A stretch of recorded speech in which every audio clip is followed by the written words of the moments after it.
बड़ी खबर संभल से है, जहां कांग्रेस डेलीगेशन अड़ गया है संभल जाने को लेकर।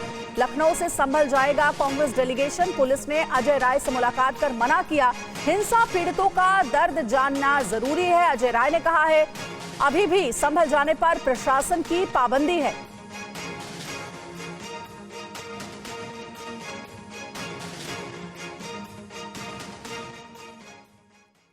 और जामा मस्जिद के सर्वे को लेकर हुई हिंसा की न्यायिक आयोग ने जांच शुरू कर दी है। 3 सदस्यीय आयोग के अध्यक्ष इलाहाबाद हाई कोर्ट के रिटायर्ड जस्टिस देवेंद्र कुमार अरोड़ा और सदस्य पूर्व डीजीपी अरविंद कुमार जैन रविवार को संभल पहुंचे।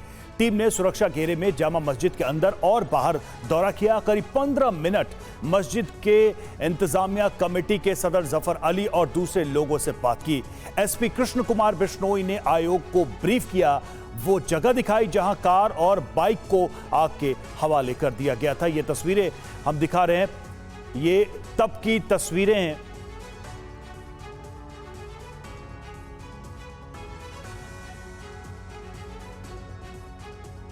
और इस बीच देखिए, ये जो तस्वीर आप देख रहे हैं, पुलिस लगातार नेताओं को संभल जाने से मना कर रही है और जो स्थिति है उसको पहले ठीक से जांच हो और स्थिति को संभालने की कोशिश हो, उसके लिए लगातार नेताओं से यह आग्रह किया जा रहा है पुलिस के द्वारा। फिलहाल बड़ी जानकारी यही है कि एसपी कृष्ण कुमार बिश्नोई ने इस पूरे मामले पर ब्रीफिंग दी है। विपिन चौबे हमारे साथ इस वक्त जुड़े हुए। विपिन, 2 स्थितियां हमें दिख रही हैं यहां पर संभल को लेकर। पार्टी ऑफिस भी 2 स्थितियां देखा आप लोगों का संघर्ष। आप लोग जमीन पर गद्दे बिछाकर सोए हुए थे, सुबह जाने के लिए तैयार है। और मैं देख रहा हूं कांग्रेस ऑफिस के बाहर तक हम जरा चले और जरा हमें दिखाइए, पूरी पुलिस छावनी में तब्दील कर दिया गया। मतलब पूरा किला बना दिया गया कांग्रेस ऑफिस को, आपको बाहर नहीं निकलने दिया जाएगा। देखिए, निश्चित तौर से हम सब लोग गांधी के अनुयायी हैं और हम अपनी पहले से तैयारी कर रखे थे। और जब ये 2 तारीख पहले हमने अनाउंस किया था, उस समय ये रोक 10 तारीख तक की नहीं थी और इन्होंने जानबूझकर घबराहट में 2 तारीख किया है। हम सब लोग डटकर वहाँ पर जो अत्याचार अन्याय है, जिस तरीके से वहाँ की लोग हत्याएं किए हैं, जिस तरीके से लोगों ने मारा है, वो निश्चित हम लोग बताएंगे। सर में गोली मारी गई है तो हम अवगत होंगे और लोगों को बताएंगे। और जब वहाँ सामान्य स्थिति है तो क्यों नहीं जाने दे रहे हैं। लेकिन सवाल यह है कि सरकार ने पहले वहां अनाउंस किया था कि पॉलिटिकल लोगों के जाने से सिचुएशन खराब हो सकती है। पहले 30 तारीख तक रोक, इस रोक को 10 दिन बढ़ा दिया गया। समाजवादी पार्टी ने भी जाने की कोशिश की थी, नहीं जाने दिया गया। आज जब आपको रोका जाएगा, और एक बार जरा सुभाष दिखाइए बाहर की तरफ, जो मेन गेट है कांग्रेस ऑफिस का, उसको बंद कर दिया गया, पुलिस छावनी में तब्दील कर दिया गया। क्या करेंगे अजय राय, क्या करेगी कांग्रेस? देखिए, हम गांधी के अनुयायी हैं और गांधी के दिखाए हुए रास्ते पे चलने वाले लोग हैं। निश्चित तौर से हम गांधीवादी तरीके से उस चीज़ों का सामना करेंगे और डटकर लड़ेंगे और आम जनता को न्याय दिलाने का। मतलब संभल की लड़ाई को पॉलिटिकल पार्टी छोड़ना नहीं चाहती। न्यायिक आयोग जांच कर रहा है, पुलिस जांच कर रही है और पूरी तरीके से वहां लोगों को न्याय देने की कोशिश की जा रही है। फिर भी आप लोग जाकर क्या साबित करना चाहते हैं? क्या जांच करना चाहते हैं? लोगों को राहत पहुंचाना चाहते हैं, मिलना चाहते हैं, सहानुभूति जताना चाहते हैं? सरकार पूरी तरीके से विफल हो चुकी है और अपनी कमियों को छिपाने के लिए, और अपनी सरकार पूरी तरीके से विफलता है और सरकार परेशान है। आप देख सकते हैं कि ये जो इन्होंने नोटिस दिया था, पहले ये 30 तारीख तक की थी, फिर बाद इसको 10 दिन फिर बढ़ा दिया। तो ये 30 तारीख, फिर इसको हमने आगे बढ़ किया था कि भाई ये हम 2 तारीख को जाएंगे, उस समय तक की जरूरत 30 तक की थी। तो ये जानबूझकर घबराहट में, और मैं समझता हूँ कि हम सब लोग मिलकर डटकर इन गलत चीज़ों का विरोध करेंगे। अंतिम सवाल, आपको पुलिस रोक रही है, क्या करेंगे आप? देखिए, हम गांधीवादी व्यक्ति हैं और गांधीवादी तरीके से आगे चलने का प्रयास करेंगे। पुलिस रोकेगी तो उसमें का निर्णय लिया जाएगा। ठीक है, पुलिस रोकेगी तो निर्णय लिया जाएगा। लेकिन रवि, मैं एक चीज और बता दूं, ये अंदर की तस्वीर थी जो एआईसीसी यानी उत्तर प्रदेश कांग्रेस ऑफिस के अंदर की तस्वीर है। बाहर की तस्वीर मैं आपको दिखा रहा हूं और बाहर देखिए कैसे ये पूरा इलाका पुलिस छावनी में तब्दील कर दिया, गेट पर लॉक लगा दिया गया है और पुलिस की गाड़ियां आपको यहीं से नजर आएगी। बाहर भारी मीडिया कर्मियों का जमावड़ा है और इस परिसर के बाहर आप देखेंगे अगर तो पूरा माहौल बना हुआ है। मतलब इस परिसर के बाहर अजय राय को नहीं निकलने दिया जाएगा। इसी परिसर के अंदर अंदर अजय राय पूरी रात अपने कार्यकर्ताओं के साथ थे और अब बाहर ये मॉल एवेन्यू में उत्तर प्रदेश कांग्रेस ऑफिस का वो मुख्यालय है जहां पर अजय राय पूरी रात थे और यहां पर पुलिस ऑफिशियल्स की हैवी डिप्लॉयमेंट आप देख सकते हैं, पुलिस की गाड़ियां देख सकते हैं, पीएसी को देख सकते हैं। इस तरह के इंतजामात इस वक्त लखनऊ में मॉल एवेन्यू में उत्तर प्रदेश कांग्रेस ऑफिस के मुख्यालय के ठीक बाहर रखा गया और इन गाड़ियों से अंदाजा लगाइए कि पूरी तैयारी है, मतलब संभल नहीं जाने दिया जाएगा। हालांकि ये बात पॉलिटिकल पार्टीज भी जानते हैं, इसीलिए सिंबॉलिकली कल रात से अनाउंस हो चुका था कि हम जाएंगे, डंके की चोट पर जाएंगे, रात भर यहां रहेंगे और ये तमाम ऑफिशियल्स रोकने के लिए पूरी तरह से तैयार है कि हम किसी भी स्थिति में आपको लखनऊ और मॉल एवेन्यू के बाहर जाने नहीं देंगे। उत्तर प्रदेश कांग्रेस ऑफिस के बाहर तगड़ा पुलिस का पहरा है और संभल जाने से रोकने के लिए पूरी पुलिस ने फिलहाल अजय राय को तैयारी कर ली है। जी बिल्कुल विपिन, हम देख रहे थे अजय राय किस तरह से तैयारी कर रहे हैं जाने के लिए। हालांकि प्रशासन की तरफ से पूरी तरह से मनाही है। दो स्थितियां विपिन हम देख पा रहे हैं, एक तरफ तो नेताओं के विजिट्स, लगातार उनकी खबरें आ रही है कि वो जाना चाहते हैं वहां पर। पहले हमने समाजवादी पार्टी का देखा, अब हम कांग्रेस की तरफ के नेताओं को देख रहे हैं, अजय राय को देख रहे हैं। और दूसरा ये कि जांच चल रही है, आयोग के अधिकारी वहां पहुंच रहे हैं, तो ये स्थिति क्या प्रशासन के लिए वाकई मुश्किल हो गई? एक तरफ तो एविडेंसेस को सही सलामत रखना, माहौल को शांतिपूर्ण बनाए रखना, दूसरी तरफ लगातार ऐसे पॉलिटिकल विजिट्स को या पॉलिटिशियन के विजिट्स को कंट्रोल करना। देखिए, दोहरा चैलेंज है। पहला यह है कि लॉ एंड ऑर्डर सिचुएशन को बनाए रखना पुलिस और प्रशासन के सामने सबसे बड़ी चुनौती है। यही वजह है कि पूरे इलाके को किले में तब्दील किया गया है। संभल की सीमाओं को कई दिनों से, एक हफ्ते से ज्यादा वक्त से सील करके रखा गया है और उस सीमा के भीतर किसी भी पॉलिटिकल पर्सन का, जिसके आने के बाद से वहां का माहौल खराब हो सके, ऐसे आदमी को आने नहीं दिया जाएगा। इसको लेकर बाकायदा नोटिस जारी की गई थी और पहले 30 तारीख तक और उसके बाद इस मियाद को 10 दिन और बढ़ा दिया गया, क्योंकि सरकार को यह लगता है कि पॉलिटिकल लोग जाएंगे तो भीड़ इकट्ठा होगी, लोग, माहौल खराब होगा, लोग फिर से सड़कों पर उतर सकते हैं और बहुत मुश्किल के साथ संभल की सिचुएशन को कंट्रोल किया गया है। यही वजह है कि किसी भी पॉलिटिकल पार्टी को जाने नहीं दिया जा रहा, क्योंकि पॉलिटिकल पार्टीज इस पूरे मसले पर माइलेज लेना चाहती हैं। सबका अपना अपना वोट बैंक है, अपना अपना कैडर है, उसको संदेश भी देना है कि यह मुश्किल घड़ी है और हम आपके साथ हैं।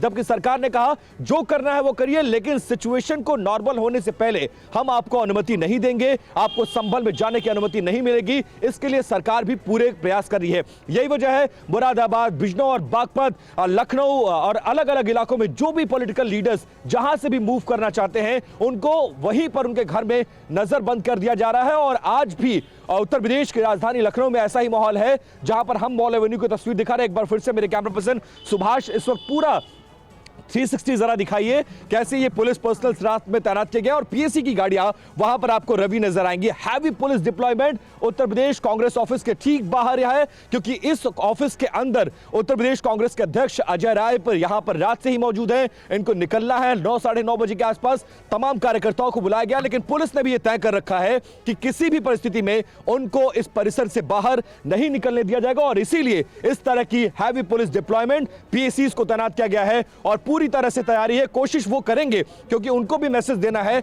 अपने कैडर में, वहां के वोटर्स में, अपने कार्यकर्ताओं में। लेकिन पुलिस ने तैयारी यह है कि कुछ भी करिए, जो मैसेजिंग करनी है, जितने इंटरव्यूज देने हैं, आप इस परिसर के अंदर संभल जाने के नाम पर हम आपको ये मुख्यालय और ये चौराहा छोड़ने नहीं देंगे। और उसी को लेकर रात से भी पुलिस और प्रशासन ने पूरी तैयारी कर रखी है। जी शुक्रिया विपिन आपका इस जानकारी के लिए। नजर आप बनाए रखें। वहीं संभल में शांति है, लेकिन सियासी बयानों में तपिश देखी जा रही है। समाजवादी पार्टी के तेवर तल्ख हैं, तो बीजेपी समाजवादी पार्टी पर जवाबी हमले कर रही है। कि जिन लोगों ने भी वहाँ जुल्म किया है नाजायज़ तरीके से और लोगों को उकसाया है, जिन अफसरों ने उकसाया है आवाम को और उकसाकर उन पर फिर गोलियाँ चलाई हैं और उनको ज़ख्मी किया, बहुत से लोग, कई दर्जन लोग ज़ख्मी हैं। ऐसी इत्तलात भी हमें मिली हैं कि पुलिस ने घरों में घुस कर के लेडीज़ को उठाकर लेकर गई है पुलिस, जबकि जेंट्स पुलिस को तो लेडीज़ को लेके ही नहीं जाना चाहिए था। ये एक अलग किस्म का अपराध है और ये किस तरह की पुलिस ने बहादुरी का काम किया है कि वो एक 18 साल, 19 साल की और 16 साल की लड़की को खेड़े पे से उठाकर लेकर गई है। और न्यायालय कोई आदेश देगा और हमारी सरकार न्यायालय के आदेश की अवहेलना करेगी क्या? अगर कोई कमीशन नियुक्त होता है तो वो गया है जांच करने के लिए, मैं यह देख रहा हूं कि ये तुष्टीकरण की राजनीति करने वाले पराजय के घाव को भरने का कोई रास्ता नहीं पा रहे हैं, इसलिए इस प्रकार का काम कर रहे हैं। ये बहुत बड़ी दर्दनाक घटना है और हृदय को दहलाने वाली घटना तो ही है, और देश की जो हमारी आपसदारी है, शांति है, आपसदारी है, भाईचारा है, और जो प्रदेश की गंगा जमुनी संस्कृति है, उससे इस घटना से असर पड़ता है। संभल की घटना बहुत दुखद है। देखिए, हम लोग को इस चीज़ से ऊपर उठ के कौन क्या है कौन क्या नहीं है, इंसान की जान की कीमत समझनी चाहिए। संभल में सीधे सीधे 6 लोगों का कत्ल हुआ है।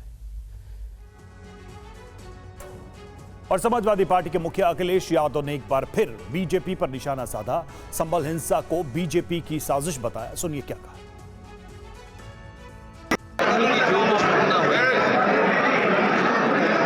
जगह जगह जो खबरें सुनने को मिल रही हैं, ये कहीं ना कहीं बड़े पैमाने पर रणनीति और साजिश के तहत ये सब कुछ हो रहा है।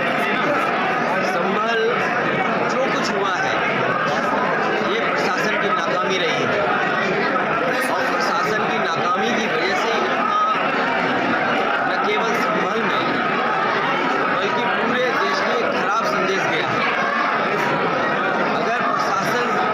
निभाता और सरकार की नीयत साफ होती तो ये घटना कभी नहीं होती। अगर इस घटना के लिए कोई दोषी है तो वो भारतीय जनता पार्टी की सरकार इस घटना के लिए दोषी है। वो नहीं चाहते कि समाज में शांति हो। समाज की शांति खत्म करके ही तमाम मुद्दों से ध्यान हटाने का काम भारतीय जनता पार्टी कर रही है। और अब बात महाराष्ट्र की करेंगे। महाराष्ट्र पर अमित शाह की अहम मीटिंग। महाराष्ट्र के नेताओं से बात कर सकते हैं अमित शाह। आज मुंबई में महायुति की मीटिंग संभव है। शिंदे का दावा है महायुति में कोई मतभेद नहीं है।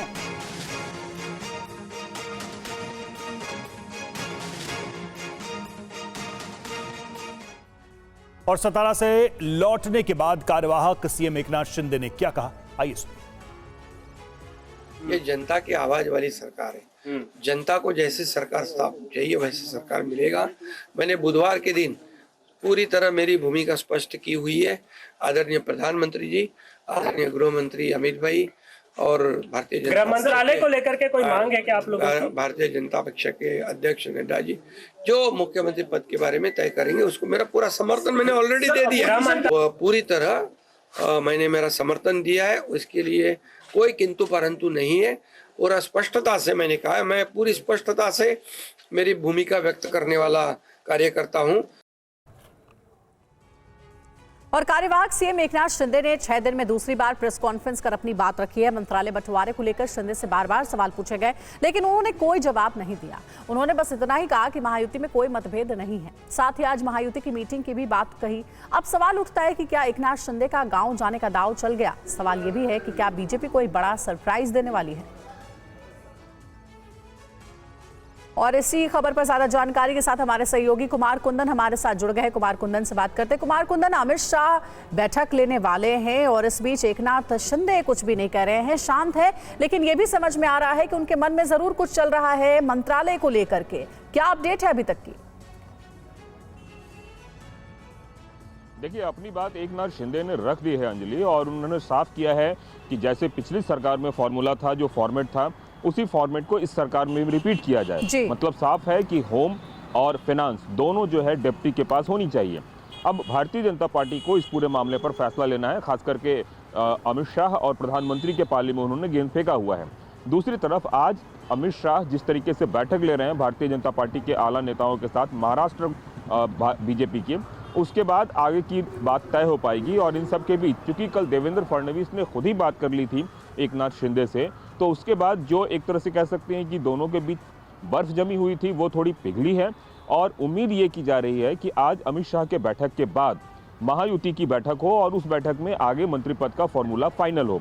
लेकिन अभी भी कुछ पेच फंसा हुआ है जिस पर कि पर्दा उठना बाकी है, और उसमें सबसे बड़ा पेच मुख्यमंत्री के चेहरे को लेकर भी है, जो कि भारतीय जनता पार्टी अभी तक ऑब्जर्वर तय नहीं कर पाई है। अंजलि, बिल्कुल 1-2 दिन में पूरी तस्वीर साफ हो जाएगी कि आखिर क्या होना है सरकार गठन को लेकर, किसे कौन सा मंत्रालय मिलेगा। नजर बना रखिएगा। कुमार कुंदन, बहुत शुक्रिया पूरी अपडेट के लिए। तो आज नोएडा से दिल्ली कूच करेंगे किसान। जी हां, नोएडा प्राधिकरण और किसानों की बातचीत फेल हो गई है। संयुक्त किसान मोर्चा की अगुवाई में यह मार्च निकाला जाएगा। आज संसद का घेराव करने की तैयारी है। नोएडा से सटे सभी बॉर्डर पर बैरिकेडिंग कर दी गई है और उसका नतीजा भी दिखने लगा है। सड़कों पर जाम, गाड़ियों की लंबी लंबी कतारें नजर आने लगी है। तो अलग अलग जो दिल्ली नोएडा बॉर्डर है वहां की तस्वीरें हम आपको दिखा रहे हैं। जाम की तस्वीरें साफ साफ नजर आ रही हैं और इससे पता चल रहा है कि किस तरीके से किसानों के दिल्ली कूच के इस आह्वान का सुबह सुबह ही असर देखने को मिल रहा है।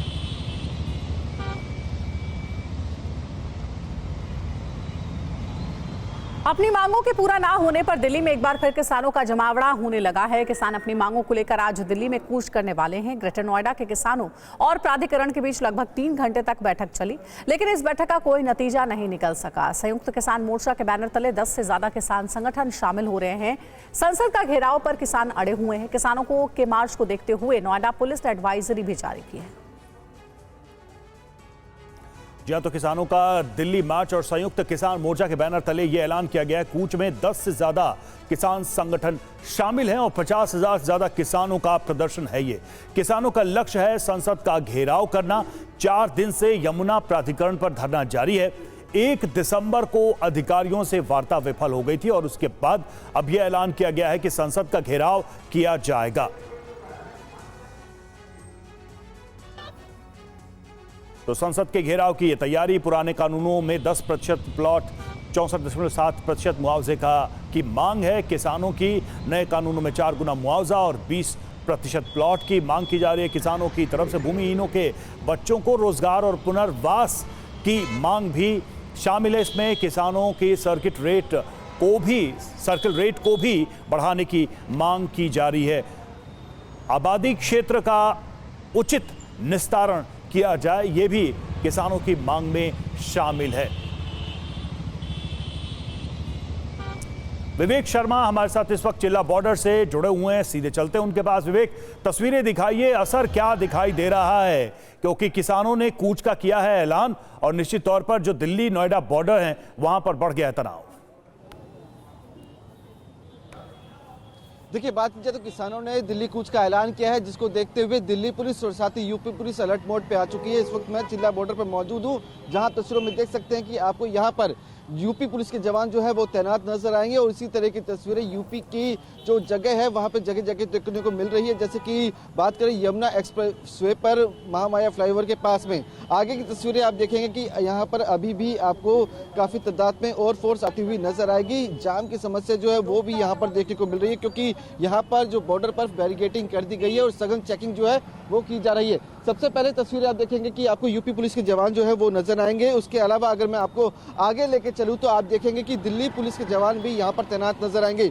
ये यहाँ पर एक हिस्सा यूपी का है तो दूसरा हिस्सा जो है वो दिल्ली का है, जिसके चलते दोनों जो पुलिस है वो मौजूद है। दिल्ली पुलिस और यूपी पुलिस मिलकर यहाँ पर जो है चेकिंग करती हुई नजर आ रही है। आप देख सकते हैं कि यहाँ पर दिल्ली पुलिस के जवान आपको नजर आएंगे। बैरिकेडिंग जो है वो यहाँ पे कर दी गई है। जो दिल्ली पुलिस के आला अधिकारी हैं, इंस्पेक्टर रैंक के अधिकारी हैं, एसीपी रैंक के अधिकारी हैं, वो यहाँ पर पहुंच चुके हैं। आगे की तस्वीरें में अगर आपको दिखाऊं तो आप देख सकते हैं कि दिल्ली पुलिस ने अपने वज्र वाहन जो है वो भी यहाँ पर तैनात कर दिए हैं। आप देखेंगे तस्वीरों में कि वज्र वाहन मेरे ठीक सामने आपको नजर आएंगे। दिल्ली पुलिस का कहना है कि किसी भी किसान को दिल्ली के अंदर आने की इजाजत नहीं दी जाएगी। अगर कोई भी आने की कोशिश करेगा तो पहले उसे समझाया जाएगा, अगर वो नहीं मानता तो उसे हिरासत में ले लिया जाएगा। आप देख सकते हैं तस्वीरों में कि आपको यहाँ पे एसीपी रैंक के अधिकारी, ट्रैफिक पुलिस के जवान और दिल्ली पुलिस के जो इंस्पेक्टर रैंक के अधिकारी हैं वो नजर आएंगे और साथ ही आपको सामने ठीक मेरे वज्र नजर आएगा। तो पूरी तरह से यहाँ पे तैयारियां कर ली गई है। जिस तरह से किसानों ने आज दिल्ली कूच का ऐलान किया है, महामाया फ्लाईओवर पर तकरीबन 12 बजे किसान इकट्ठे होंगे, उसके बाद दिल्ली कूच की तरफ कोशिश करेंगे। तो उसी को देखते हुए यहाँ पर सुरक्षा के इंतजाम किए गए हैं। आप देखेंगे तस्वीरों में कि ये बैरिकेडिंग जो है वो लगा दी गई है और जैसे जैसे समय बीतेगा 12 बजे के आसपास का वक्त आएगा तो ये बैरिकेडिंग जो है वो आगे की तरफ कर दी जाएगी, यानी कि चेकिंग और बढ़ा दी जाएगी। रूट भी डाइवर्ट कर दिए गए हैं, यानी कि जाम की समस्या से लोगों को दो चार होना ना पड़े, इसको देखते हुए रूट भी डाइवर्ट किए गए हैं। साथ ही यूपी पुलिस ने लोगों से ये अनुरोध किया है कि मेट्रो का ज़्यादा से ज़्यादा इस्तेमाल करें, पब्लिक ट्रांसपोर्ट का ज़्यादा से ज़्यादा इस्तेमाल किया जाए। बिल्कुल, तो देखिए हमारे सहयोगी हमें बता रहे हैं, चिल्ला बॉर्डर से लाइव तस्वीरें भी दिखा रहे हैं, जानकारी दे रहे हैं कि इस वक्त वहां पर क्या हालात बने हुए हैं। अभी तो सब कुछ सामान्य दिख रहा है, लेकिन जब किसान सड़क पर उतरेंगे उस दौरान चैलेंजिंग जरूर होगा पुलिस प्रशासन के लिए सिचुएशन को कंट्रोल करना। और ये जो विजुअल आप देख रहे हैं, वीडियो देख रहे हैं, ये महामाया का विजुअल है जहां पर हैवी ट्रैफिक जैम की नौबत आ गई है। आज दफ्तर जाने वाले लोग जब अपने घरों से निकले हैं तो ट्रैफिक जैम का सामना उन्हें करना पड़ सकता है। आप ट्रैफिक रूट को लेकर के भी बात कर रहे थे कि ट्रैफिक रूट डाइवर्ट किए गए हैं।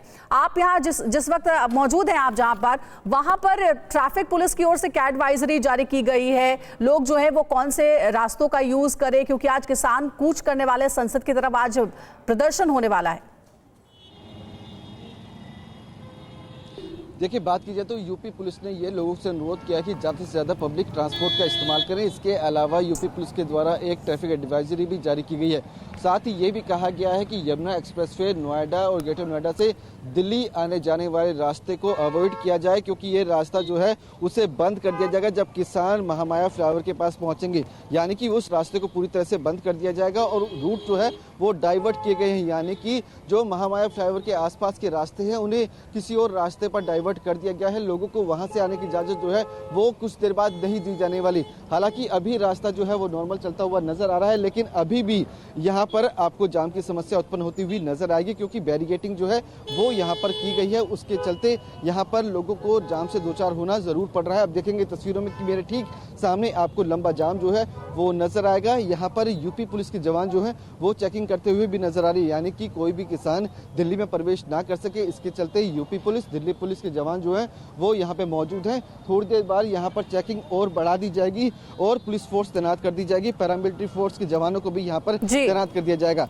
तो यहाँ पर पूरी सिक्योरिटी जो है वो टाइट की जा रही है बॉर्डर्स पर, क्योंकि किसानों ने दिल्ली कूच का ऐलान किया है, वो दिल्ली की तरफ। बिल्कुल, बहुत शुक्रिया आपका पूरी जानकारी देने के लिए। तो देखिए, आज किसानों का प्रदर्शन होने वाला है, नोएडा से दिल्ली की तरफ कूच करने वाले हैं। तो जब भी घर से बाहर निकले ट्रैफिक रूट को ध्यान में रखकर निकले, क्योंकि अभी से ही लोगों को जाम का सामना करना पड़ रहा है।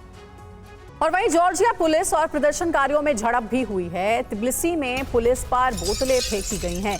तो देखिए, पुलिस और प्रदर्शनकारियों के बीच में झड़प की भी खबर है। जॉर्जिया में सरकार के खिलाफ जो प्रदर्शनकारी हैं वो सड़क पर उतर आए हैं, काफी गुस्सा है। और ये देखिए कैसे आतिशबाजी भी उन्होंने की है प्रोटेस्ट के दौरान। और वहीं पुलिस जब उन्हें हटा रही थी उस दौरान पुलिस से भी झड़प हुई है। और प्रदर्शनकारियों और पुलिस में धक्का मुक्की की भी तस्वीरें सामने आई। हिंसक हुए प्रदर्शनकारियों पर वाटर कैनन का इस्तेमाल पुलिस ने किया और प्रदर्शनकारियों ने पुलिस पर आतिशबाजी की। तो ये देखिए तस्वीरें सामने आई हैं किस तरह से प्रदर्शनकारियों को रोकने के लिए वाटर कैनन का इस्तेमाल किया गया और आतिशबाजी प्रदर्शनकारियों ने की है पुलिस के ऊपर इस प्रोटेस्ट के दौरान।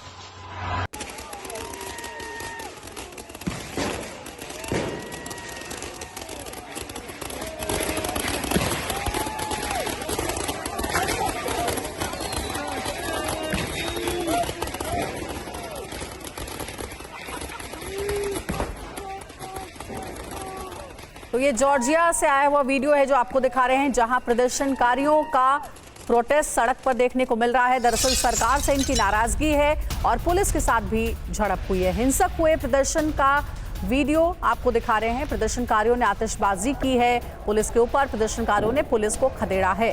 प्रदर्शनकारियों को रोकने के लिए किया पानी की बौछारों का इस्तेमाल।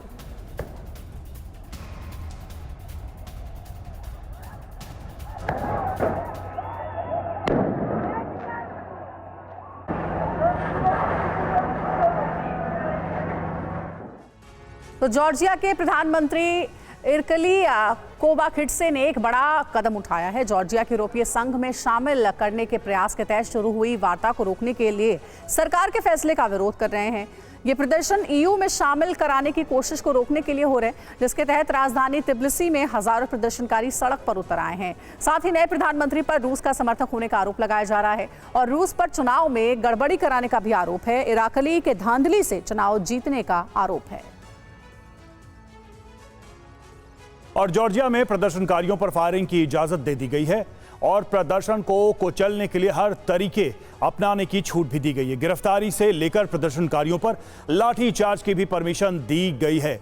झड़प में अब तक 100 से ज्यादा लोगों की गिरफ्तारी हुई है और तिब्लिसी में प्रदर्शनकारियों को पुलिस ने दौड़ा दौड़ा कर पीटा है। साथ ही प्रदर्शनकारियों पर पानी की बौछार का भी इस्तेमाल किया गया है। और जॉर्जिया में जल्द ही स्थिति गृह युद्ध में तब्दील हो सकती है। आखिर कौन से हैं वो तरीके जिसने जॉर्जिया में बारूदी आग को भड़का दिया है, देखिए इस रिपोर्ट में। संकट में जॉर्जिया प्रदर्शन में जल गया। एक ऐसा मुल्क जो प्रगतिशील है, जो अपने विकास के लिए हर तरह की राह पर चलना चाहता है, बेहतरी के लिए फैसले लेना चाहता है, लेकिन इन्हीं फैसलों ने इस मुल्क को गृह युद्ध के मुहाने पर खड़ा कर दिया। ये मुल्क जॉर्जिया, जिसने यूरोपियन यूनियन के अम्ब्रेला में अपने विकास को तलाशने की कोशिश की है, लेकिन इसी कोशिश ने जॉर्जिया को जला दिया।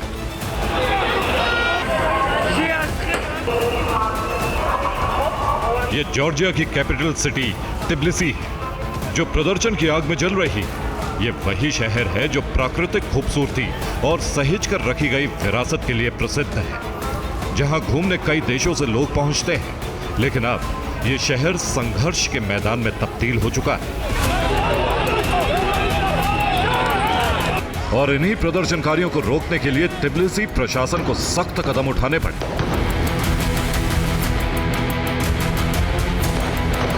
प्रदर्शन को कुचलने के लिए पुलिस ने न सिर्फ सख्त कदम उठाए, बल्कि प्रदर्शनकारियों पर युद्ध छेड़ने के आरोप भी लगाए, जिसके बाद हालात बदल गए। प्रदर्शनकारियों ने संसद की तरफ मार्च किया था और इस मार्च में संसद भवन में तोड़फोड़ की खबरें फैली, जिन्हें रोकने के लिए पुलिस ने वाटर कैनन का इस्तेमाल किया। उन्हें तितर बितर करने के लिए एयर फायरिंग भी की।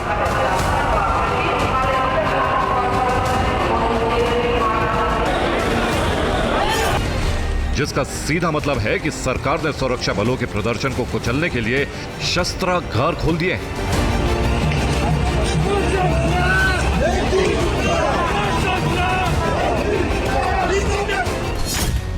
यानी जॉर्जिया में प्रदर्शनकारियों पर फायरिंग की इजाजत दे दी गई। प्रदर्शन को कुचलने के लिए हर तरीके अपनाने की छूट है। गिरफ्तारी से प्रदर्शनकारियों पर लाठीचार्ज की परमिशन भी दे दी गई। इसीलिए दावा किया जा रहा है कि 4 दिन के प्रदर्शन में कई लोगों की गिरफ्तारी की गई। वहीं करीब 50 सुरक्षा बल भी घायल हुए हैं, लेकिन अब भी सरकार के नियंत्रण में स्थिति नहीं आ पाई। हालांकि जॉर्जिया के राष्ट्रपति सैलोम जोराबिचविली प्रदर्शनकारियों के समर्थन में उतर आई हैं।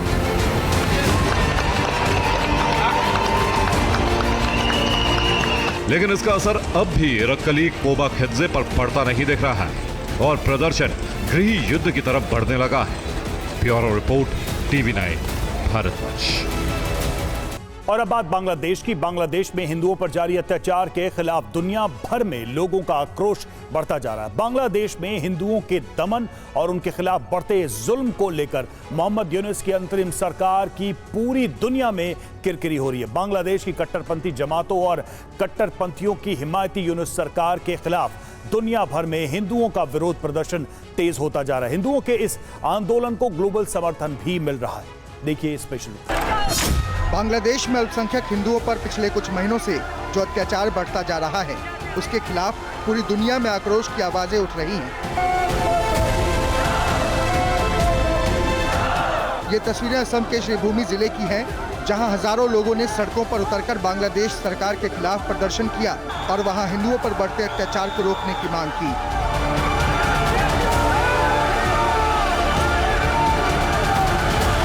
बांग्लादेश में हिंदुओं के खिलाफ हो रहे अत्याचारों को लेकर पूरे असम में विरोध प्रदर्शन हो रहे हैं। हिंदुओं पर हो रहे जुल्म के खिलाफ सनातनी ऐक्य मंच संगठन ने पूरे असम में बांग्लादेश चलो अभियान चला रखा है।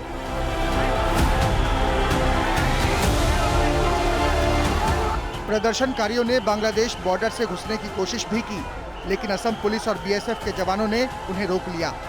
इस दौरान तनावपूर्ण हालात बने रहे।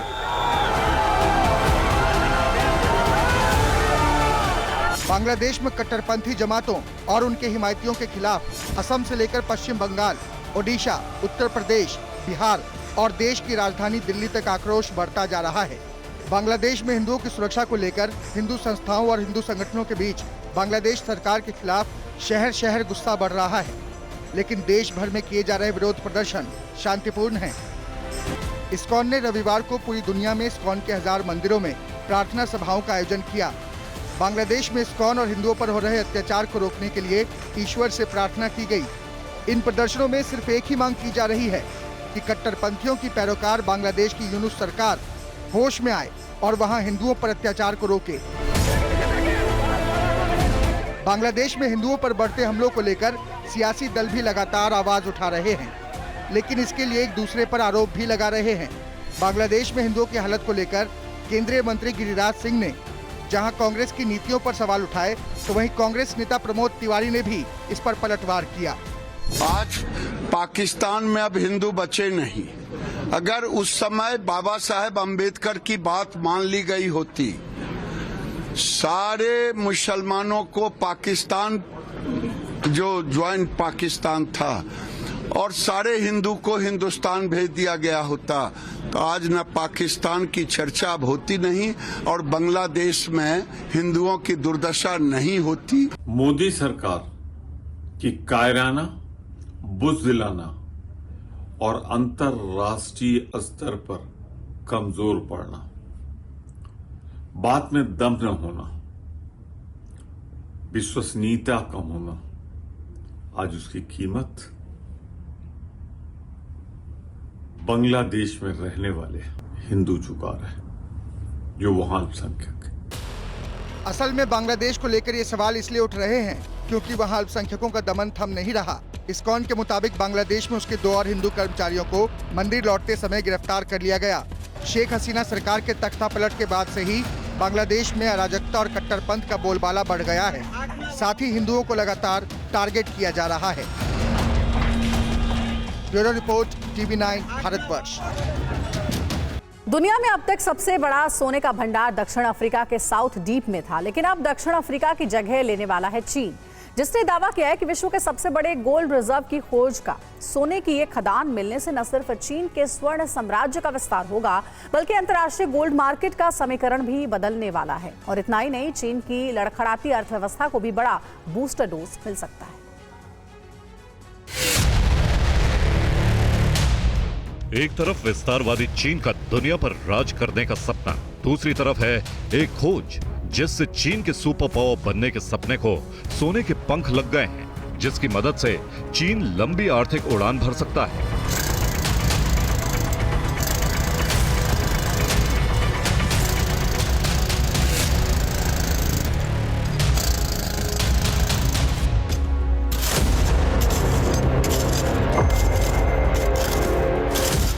और चीन की ये उम्मीद बंधी है हुनान प्रांत में हुए एक ऐसी खोज से जिससे न सिर्फ दुनिया हैरान है, बल्कि इंटरनेशनल गोल्ड मार्केट में बड़े बड़े खिलाड़ी भी परेशान हैं। 2,11,800 वर्ग किलोमीटर में फैले चीन के हुनान प्रांत में मिला है दुनिया का सबसे बड़ा गोल्ड भंडार। जमीन के 2000 मीटर भीतर चीन के हाथ इतना बड़ा स्वर्ण भंडार लग गया है, जिसकी उसने कभी कल्पना भी नहीं की होगी। 40 शिराओं में करीब 1000 मीट्रिक टन सोना मिला है।